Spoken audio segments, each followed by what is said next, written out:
Have you ever made a dungeon group for your game group to interact with?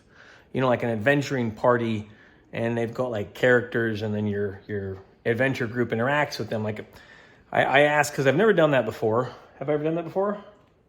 No, I don't think so. Okay, yeah. It was a new idea to me, and I hadn't done it before, and so I was like, yeah, let me lean into it and try. I would say we had a near perfect session. Is that accurate? Tell me if I'm wrong. Pretty perfect. Yeah. Okay, so we had a really good session. Here's the chaotic situation that my players got to encounter.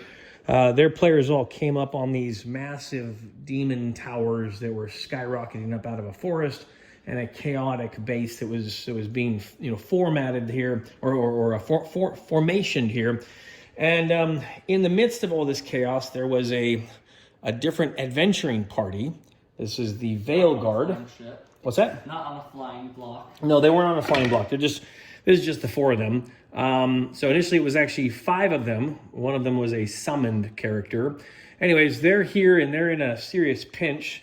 There are demons coming through the portal, and the demons have a character called the Emissary, who's like a druid essentially, in shackles. And my players come up to the situation, they see what's going on, and right away, the very first thing that happens is one of my players is trying to sneak up on a demon, and they fail, and they just get pummeled. And then it was just like pummeling after pummeling. You guys went through a lot. Like his first turn, he got possessed, and he attacked my wife.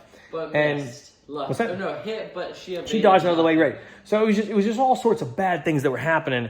They had some successes, but it was a fight like up against the ropes the entire time. So there were people almost getting knocked off ledges.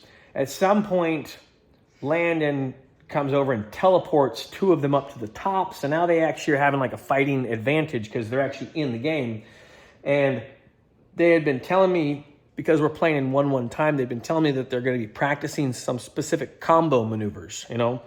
My friend in Thailand wanted to be grabbing Bishop's character and swinging him around and knocking him into things. And I'm like, okay, since we'd had a few weeks of them practicing this in the normal life, I was like, sure. And this moment comes up where there's a bunch of these demons on this balcony right up here, and Landon teleports Bishop and Marshall up to the top of this ledge. And then, they jump down, start attacking, and then Marshall grabs Bishop and starts swinging him in a circle and launches him.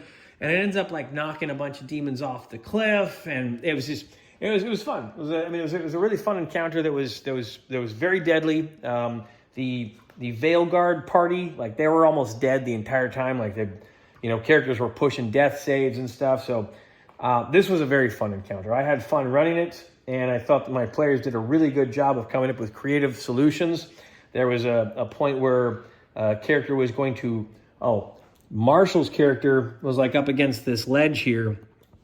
And he was about to get launched off the ledge by a demon. And he was about to get launched 2d8 meters, right? So he's getting launched a long way. And Landon had taken a spell that we were like, maybe that's not very useful. But it's a spell that lowers the amount of dice that the character gets to roll on a magic thing. And so he saved Marshall's character. It landed right at the edge. There was a lot. The whole thing is the entire night was filled with those kind of moments. You guys want to talk at all, or I'm just rambling the whole time?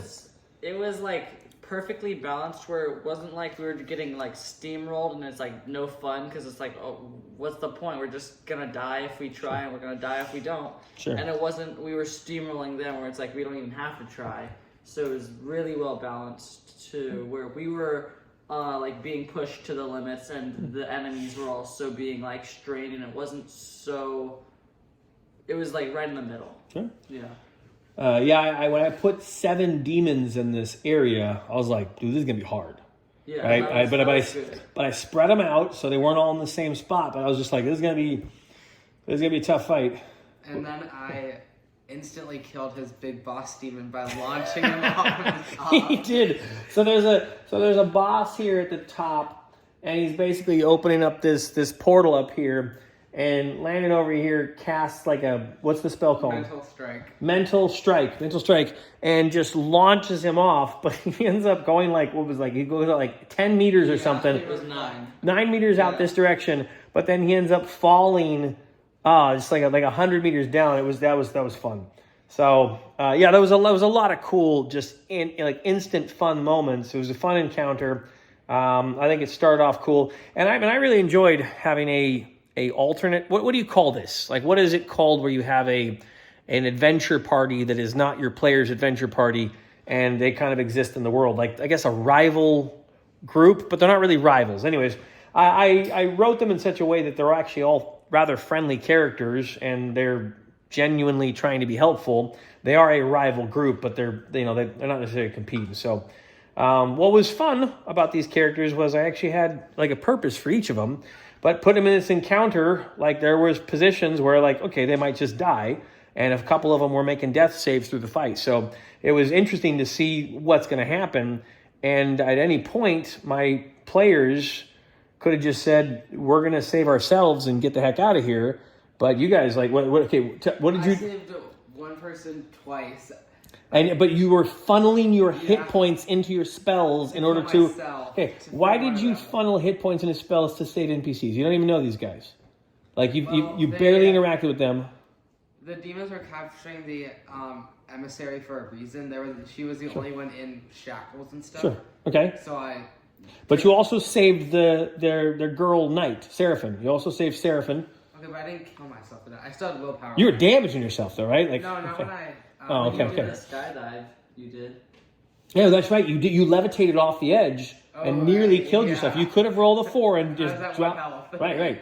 I found it interesting that you guys. I really didn't want them to die. Right, and I'm like, that's interesting, right? But like, I don't know. So it was a neat thing having a rival group in the game that had their own unique abilities and stuff they did, and my players just kind of instantly fell in love with them, and they were like, we want to make sure they're safe and happy and stuff. So it was a fun encounter. I would say this was a near perfect game.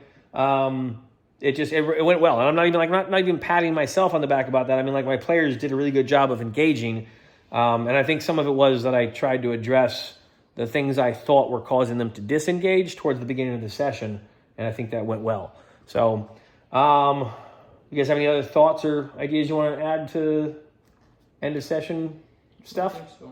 No? Okay. All right, this is actually going to be a short one. Good group, nothing really to complain about. Like, no serious questions. Thank you all for your comments and your feedback and your stories from the video last week. Reading your stories, like and like some of the sad stuff really helped me to go, yeah, I don't want it to get to that place. Like, I don't want it to end. I'd like to do whatever I can to try and fix the group so we keep playing. And I don't want to do that thing where I go, like, give an ultimatum or something. So it was nice reading all those stories because it left me with a lot of stuff that I'm like, I definitely don't want to do that, or maybe I should do this. So thank you. I appreciate your feedback. If you're ever playing a mage in a tabletop role-playing game, I recommend making flashcards. Oh. With the name of the spell and then the description. Let's see. All right, so that's what I did for my character. So it's a lot more helpful. This nerd over here made himself flashcards. It says, okay, so this is mental strike, and it says word, gesture, action. Okay, 10 meters range, 2d6, and you can basically get all the basic stuff down. That's clever. All right, good job, nerd. Okay. Any other helpful tips you guys got? No. Okay. All right, I'm gonna shut it down. We're getting to bed. Have a good night. God bless you. I don't think I have any last comments or whatever. I got a lot of work on kill teams. I know most of you following TTRPG conversations have no interest in kill teams, but that is a big focus of mine, and so it's taken some priority between now and Christmas. But I'll still be doing the live stream on Monday and other tabletop stuff. So yeah, all right. So Bye-bye. Yep. God bless you. Have a good night. We'll talk to you later. Have a good week. All right. Merry Christmas. It's coming. So Merry Christmas. All right. Bye-bye.